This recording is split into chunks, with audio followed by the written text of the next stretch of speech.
Mundur Bang, ayo, mundur, ayo. Mundur. Kita jajarin. Kita sambungkan, kita.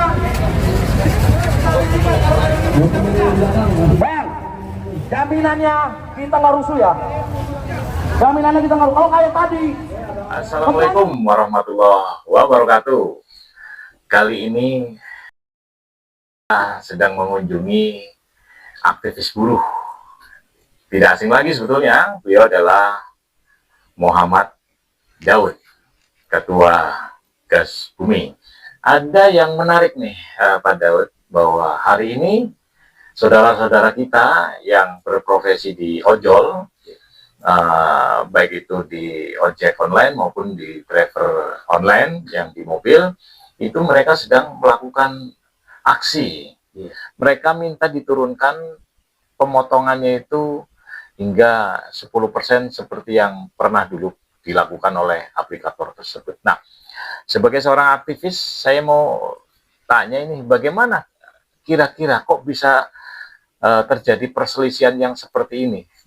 Ya, sebenarnya dalam hal masalah perselisihan itu wajar-wajar saja.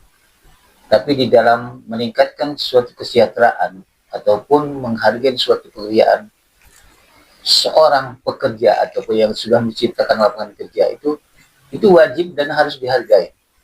Yang melalui secara pribadi ataupun organisasi, ya tidak kurang, dan intinya paling sangat penting adalah kita masuk ke dalam undang-undang, dalam jaminan sosial gitu. Ya karena apa ya, ojol itu ada suatu usaha ya, menciptakan lapangan kerja sendiri, menghasilkan artinya pendapatan dengan menjual jasa, dan mereka bayar pajak. Betul itu. Ya. Tanpa disadari mereka sudah bayar pajak. Ya. Dan tanpa disadari juga mereka sudah memberikan suatu sumbangsi pada peredaran ekonomi ya. Bayangkan aja, kalau seorang misalnya seorang guru ataupun seorang pegawai negeri ataupun sebagai peserta yang mungkin ya dengan dia menggunakan suatu kendaraan sendiri, yang mengeluarkan suatu energi, biaya, tapi sekarang kita rasakan begitu mereka klik, artinya ojol muncul, dan jaraknya juga bisa diperhitungkan gitu, sekian meter, sekian kilometer, sekian rupiah gitu. Nah ini ada suatu kemajuan ya untuk kemajuan bangsa kita, dan ini perlu dihargai. Dan bagaimanapun juga pemerintah harus ikut. Kita sebagai organisasi sebenarnya sangat respon bahwa hal-hal seperti inilah yang harus kita lindungi, kita samakan tingkat derajatnya itu yang dilindungi oleh undang-undang. Contoh misalnya suatu saat mereka ya tidak mampu bekerja ataupun terjadi suatu kecelakaan kerja, itulah yang kita tidak inginkan, tapi itu pasti akan terjadi pada setiap manusia yang bekerja. Betul. Nah, hal-hal seperti inilah sebenarnya adanya suatu peran serikat buruh, peran negara, peran artinya menaker, dan peran daripada artinya pengusaha-pengusaha yang mungkin berkecimpung dalam bidang jasa ini. Terutama bagi mereka yang seperti yang jadi mitra kerja mereka itu. Mereka seharusnya ya sadarlah bahwa pekerjaan mereka itu mereka menghasilkan. Tapi kita harus secara adil lah. Usaha mereka itu sudah store, cuman kemana store-nya? Itu kira-kira berapa ya store-nya? 30% ya? Bukan, jadi dari aplikasi yang mereka sediakan, dari aplikator, mereka itu wajib membayar atau dipotong lah istilahnya, 30% dari penghasilan. Jadi kalau misalkan ada nilai jasa yang dijual kepada konsumen oleh si ojol itu senilai 100.000, itu 30%-nya itu disetor kepada pemilik aplikasi, yaitu Grab maupun dari Gojek atau aplikator yang lainnya. Nah, dalam kondisi yang seperti ini memang sangat tidak layak, karena 30% itu cukup tinggi. Kita bisa bandingkan per kilometer itu sekian ribu, terus kemudian bensin sekarang kan posisinya tidak lagi seperti dulu ketika posisi dipotong 10%. Kalau dulu potongannya 10%, bahkan pernah dulu itu sampai 5% ya kan, waktu awal-awal. Nah sekarang 30% di saat harga BBM itu 10.000 per liter. Nah, kalau menurut Pak Daud, gimana? Sebenarnya ya dalam hal ini masalah pemotongan 30% itu secara logika umum ya, sebagai kita sebagai artinya buruh, sebagai usaha untuk mencari nafkah, itu 30% itu terlalu besar sebenarnya. Iya, sangat besar sekali betul. Dan sebenarnya 30% itu kalau jelas kemana-kemananya itu no problem sebenarnya. Apakah dengan 30% itu 10 untuk jaminan suatu saat dia ada kecelakaan ataupun hari tua dan sebagainya, saya kira sah-sah saja. Tapi dengan adanya 30%, sekarang ada tanda tanya untuk siapa? Dan paham-paham ini sebenarnya termasuk paham-paham yang dianut oleh kapitalis ya, maksudnya mencari keuntungan sebesar-besarnya. Ya, Sedangkan ayat itu mencari kehidupan, untuk bukan mencari kekayaan, tapi untuk kehidupan menunjang hidupnya. ya, Bagaimana besok itu hidup? betul. Nah, dengan ada lapangan kerja ini seperti ojol ini, yang mungkin sudah berkembang saatnya di negara yang sedang kita berkembang ini, itu wajiblah kita hargai, wajib kita pupuk, kita apa istilahnya, melindungi mereka ini. Ya, saya sebagai aktivis serikat buruh sangat menghargai, dan kita minta jaminan mereka ini harus dilindungi secara hukum gitu.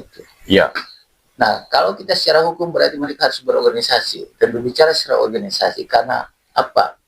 Di dalam suatu musyawarah itu harus ada dua belah pihak ya, pihak pemberi dan penerima. ya, Di dalam hubungan kerja seperti buruh itu, si pemberi kerja itu ya dari pihak perusahaan, penerima kerja itu adalah buruh.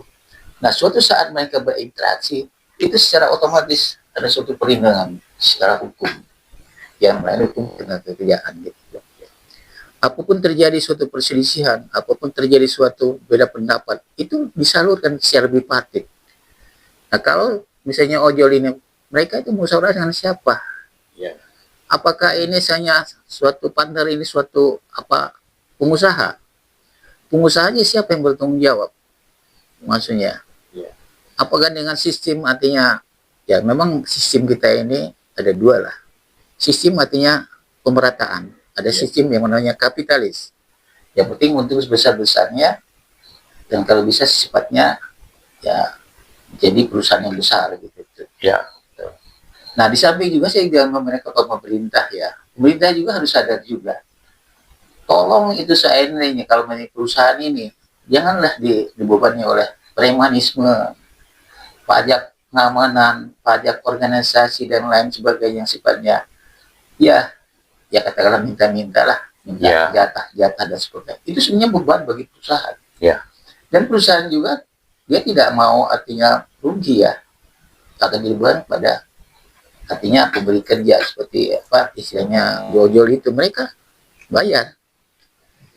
Nah, dengan artinya hilangnya pendapatan ini atau berkurangnya pendapatan ini, ya jelas perusahaannya akan berpikir dua kali kan bagaimana untuk meningkatkan supaya ini maju perusahaan atau berkembang dan sebagainya gitu.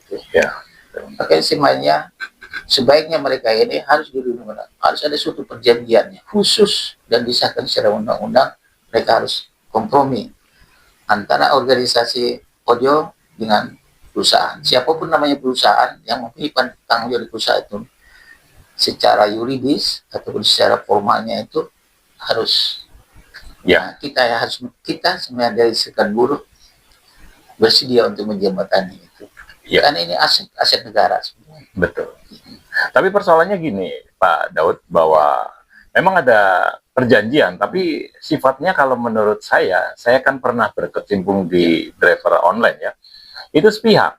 Ya, Jadi mereka kadang-kadang melakukan pemutusan mitra ya, ya, karena di sini bukan sebagai buruh kepada perusahaan ini, bukan, karena ini mitra. Pemutusan kepada mitra itu pun kadang-kadang sepihak dan tanpa ada perlindungan. Karena misalnya salah satu contoh misalnya dia melanggar satu aturan, itu tidak ada SP1, SP2, jadi langsung diputus mitra. Nah, sementara mereka mau dapat perlindungan dari mana? Sementara kan mereka sudah memberi keuntungan kepada si aplikator itu sendiri. Nah, betul bahwa mereka punya serikat ya kan, tapi serikat yang mereka bentuk itu selalu posisinya kalah Dan maksud saya, apakah di sini negara juga tetap diem aja? Atau harusnya bagaimana dengan posisi yang seperti ini? Karena dari potongan 30% itu tidak ada fasilitas apapun, kecuali hanya janji-janji pernah dulu ada dijanjikan untuk mendapatkan pemotongan perumahan. Atau yang tadi Pak Daud pernah singgung bahwa apakah ada pemotongan untuk BPJS? Saya rasa tidak. Nah, bagaimana menurut Pak Daud? Sebenarnya ya kalau namanya suatu perjanjian itu memang harus adil ya. Adil dan tidak artinya memberatkan sebelah dari salah satu pihak. Misalnya suatu perjanjian itu harus benar-benar transparan, Ya. berguna dan bermanfaat dan dirasakan adil sebenarnya.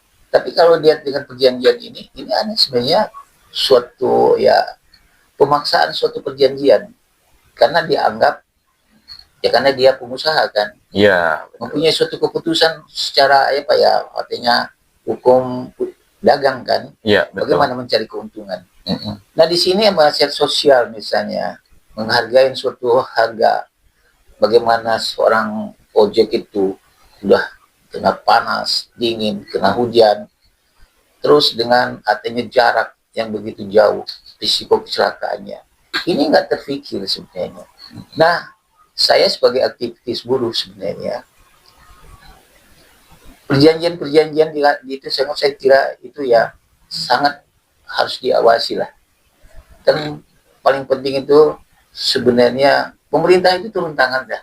Terutama itu menakar. Saya setuju itu. Sebenarnya menakar itu harus mempunyai suatu apa ya, suatu terobosan, suatu inspirasi melindungi kedua belah pihak. Pengusaha harus dilindungi juga dan pihak buruh juga harus dilindungi. Mereka sebenarnya diberikan kekuasaan, diberikan suatu apa ya amanah daripada rakyat. Ya. Yang menarik mereka itu kan mereka digaji dibayar rakyat kan, uang rakyat.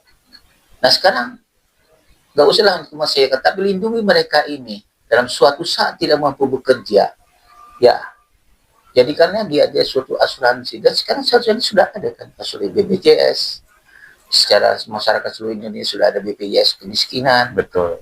BPJS untuk kesakit dan sebagainya itu. Nah itu mereka sebenarnya dijadikan suatu apa ya kekuatan hukum dengan perjanjian yang benar-benar sah secara hukum. Ya. Dijadikan suatu apabila suatu kedua belah melanggar ada suatu sanksi hukum. Seperti kalau misalnya terjadi suatu perbedaan pandangan atau suatu kesalahan, itu jangan jatuh di jasi PHK tanpa ada prosedur. Dan kita di dalam hubungan industrial itu boleh suatu sanksi itu boleh, tapi dengan prosedur. Pertama, peringatan pertama, kedua, ketiga. Terus ada kan bipartit. Bipartit itu kan nggak selesai, tingkatkan pada tripartit, yaitu melalui artinya presiden hubungan industrial gitu. Ya. Karena bagaimanapun kita, mereka ini buruh. Buruh itu ya sebenarnya seluruh bangsa kita itu buruh, bangsa Indonesia itu. Ya. Jadi menurut pendapat saya ini harus dilindungi dan perlu dilindungi dengan suatu perjanjian yang khusus ya, secara hukum dengan kekuatan hukum yang benar-benar diakui oleh negara, yaitu melalui perundingan dia dengan suatu perjanjian yang ditandatangani kedua belah pihak di depan menteri ataupun staf menteri ataupun itu menakar-menakar yang dari kabupaten, provinsi. Ini sebenarnya ya suatu harta yang terpendam, suatu mutiara yang harus dipuas. Ya. Tapi bagi kita sekarang ini, kita harus belajar lah. Ya. Belajar menghargai bagaimana seseorang warga negara menciptakan lapangan kerja tanpa menyusahkan negara, malah dia memberikan suatu pasukan atau income kepada negara. Nah, sekarang kita tuntut negara, apalagi di era sekarang ini, seperti Prabowo, kita dukung dia untuk masyarakat rakyat itu. Kami dukung dan siap kita maju di depan. Tapi dengan suatu kata pasti gitu. Saya kira saya sebagai aktivis buruh menghargai mereka. Dan saya ingatkan mereka harus adil dari pihak partner ini. Dan kalau tidak, ya kita siap menjadi pembela mereka atau mengapoksi mereka gitu. Siap saat tanpa bayar. Betul. Nah, satu lagi sebetulnya kekuatan mereka sebetulnya ada. Karena misalnya kalau mereka kompak dan artinya mereka sepakat bersama, ini sebuah kekuatan. Karena misalkan mereka offbeat, artinya mereka tidak narik, ya kan, istilah mereka itu tidak ngaspal atau offbeat, itu sebetulnya 1 hari atau 2 hari atau 3 hari itu pihak aplikator pasti kelimpungan, karena berapa juta atau berapa miliar uang itu akan hilang dengan sendirinya. Nah, cuma disinilah yang kita perlu gali, apakah memang kekuatan ini belum maksimal dilakukan oleh driver online atau ojol, atau karena memang ada istilahnya kecuekan dari negara, sehingga seolah-olah aplikator ya terlindungi. Nah, kan ini kan sebenarnya tidak sehat. Nah, itu bagaimana untuk mengembalikan agar para driver online atau ojol ini punya kekuatan sehingga memiliki bargaining position dengan aplikator. Sebenarnya begini ya, kita juga dengan adanya suatu diskusi seperti ini, kita sebenarnya hanya mengingatkan pemerintah bahwa mereka itu juga buruh, bahwa mereka itu juga rakyat Indonesia, bahwa mereka itu berjuang ya untuk memakmurkan Indonesia dengan posisi mereka ojol. Jangan hanya pemerintah itu hanya mengurus ANS, TNI, ABRI, Polri, dan sebagainya itu. Dan mereka ini perlu artinya suatu terobosan gitu. Karena apa? Ini ada suatu era baru dari perkembangan negara kita, apalagi di DKI Jakarta ini. Karena apa? Suatu transformasi itu ada suatu urat nadi daripada kehidupan ekonomi masyarakat kelas bawah ataupun kelas atas itu. Jadi menurut saya yang perlu diperhitungkan sekarang, bagaimana mereka itu suatu saat tidak mampu bekerja karena sakit, karena mobil kendaraannya rusak dan sebagainya. Dan mereka sendiri kalau misalnya nggak ada bantuan, mereka akhirnya apa? Termiskinkan gitu. Iya, betul. Oke, kalau seandainya kendaraannya rusak, mereka mau pinjam dari mana? Paling mereka rentenir. Rentenir bayangkan saja 100.000 dia 200.000. Boro-boro bahwa memberikan suatu keuntungan bahwa di situ ya menghabisi artinya pendapatan. Nah, ini sebenarnya kita sebagai aktivis buruh bersedia dan siap. Saudara-saudaraku ojol, saudaraku itu buruh, Anda adalah pahlawan sebenarnya. Mari kita bersatu. Bersatu, kami siap mengadvokasi Anda dan siap mendampingi Anda bahwa mitra Anda itu harus secara jujur mempunyai suatu perjanjian yang transparan dan kedua belah memiliki kepentingan. Jangan satu azas untuk mencari keuntungan sebesar-besarnya dan sebagainya. Itu ide di kapitalis itu kita tinggalkan dulu dah sekarang. Siap. Nah, pemirsa, obrolan ini sebenarnya sangat menarik, ya kan? Nah, di lain kesempatan kita akan sambung lagi ya, Pak Daud ya. Nah, jangan lupa nih, jadi dari Dewan Buruh Nasional yang baru dibentuk kemarin ya Pak Daud ya, itu siap menampung para driver online, ojol, itu untuk mengadu ke sini dan kita akan dampingi. Dan karena kita punya yang namanya pos Bakumas, yaitu pendampingan secara legal, ya kan? Di sini akan dicarikan jalan keluarnya mengenai perselisihan perburuan. Ya meskipun bahwa tadi memang driver online maupun ojol ini adalah sebagai mitra. Tapi alangkah baiknya kalau memang masih tetap dirugikan, Dewan Buruh Nasional siap menampung ya, Pak Daud ya. Kita memang Dewan Buruh ini mempunyai suatu rasa nasionalis yang tinggi. Karena apa? Kita menganggap semua yang namanya itu ojol, buruh, pabrik, buruh, yang sifatnya yang terikat, artinya kontrak dan sebagainya, kaki lima, itu sebenarnya wajib dan kita memiliki kewajiban satu dalam Dewan Buruh ini. Dewan Buruh ini adalah suara, bukan suatu artinya mencari kepentingan siapa yang paling besar, siapa yang berkuasa, siapa yang paling tidak.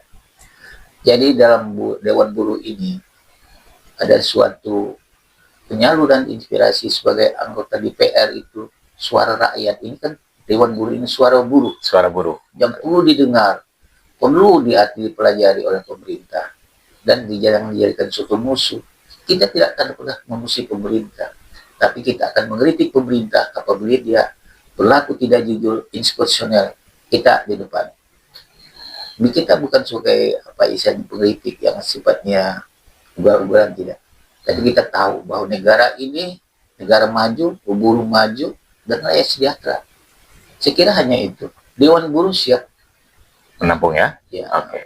Baik, saksikan siaran berikutnya hanya di Populi TV, di Mimbar Bebas, di Fokus 1, di Nol Demokrasi, dan jangan lupa Suara Buruh Official dan suaraburuh.com.